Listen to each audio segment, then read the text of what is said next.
Hi hello, എല്ലാവർക്കും നമ്മുടെ പുതിയൊരു ഷോർട്ട് വീഡിയോയിലേക്ക് സ്വാഗതം. ഞാൻ ഇന്ന് വെള്ളിയാമറ്റം എന്ന് പറഞ്ഞ സ്ഥലത്താണ്, അതായത് എൻ്റെ തറവാട് അവിടെയാണ്. അപ്പോൾ അവിടെ വന്നതാണ്. അപ്പം നല്ലൊരു അറ്റ്മോസ്ഫിയർ.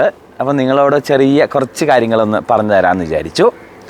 മക്കളെ, നമ്മൾ കലണ്ടറിൽ പഠിക്കുന്ന ഒരു കൺസെപ്റ്റാണ്, അതായത് കലണ്ടറിൽ നമുക്ക് എക്സാമുകൾക്ക് വരുന്ന ഒരു ചെറിയ കാര്യമുണ്ട്. അതായത് ഒരു ദിവസത്തിൽ മണിക്കൂർ സൂചിയും മിനിറ്റ് സൂചിയും 22 തവണയാണ് ഒന്നിച്ച് വരുന്നത്.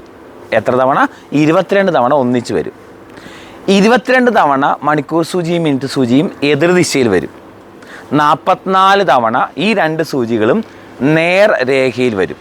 44 തവണ ഈ രണ്ട് സൂചികളും 90 ഡിഗ്രി കോണളവിൽ വരും. അപ്പോൾ ഈ 4 വാല്യൂസ് നിങ്ങളൊന്ന് പഠിച്ചു വെക്കണം. ഞാൻ പറഞ്ഞ കാര്യം ഒന്നുകൂടെ പറയട്ടെ.